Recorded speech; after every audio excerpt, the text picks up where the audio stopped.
θυμίσει, σε παρακαλώ. Τι αυτό το tower? Σκάσε! Έχω και ψεφοβία. Για Αθήνα, κυρίες και κύριοι. Το μαλλί μου σαν είναι κάγκελο.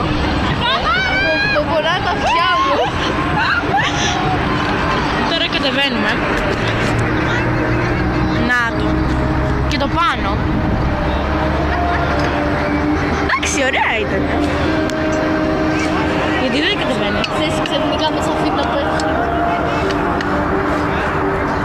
Γιατί δεν κατεβαίνει. Είναι λίγο τρομακτικό να σκεφτείς ότι είναι μια πούνια και το να πέσουν τα σκοινιά από πάνω να πούμε.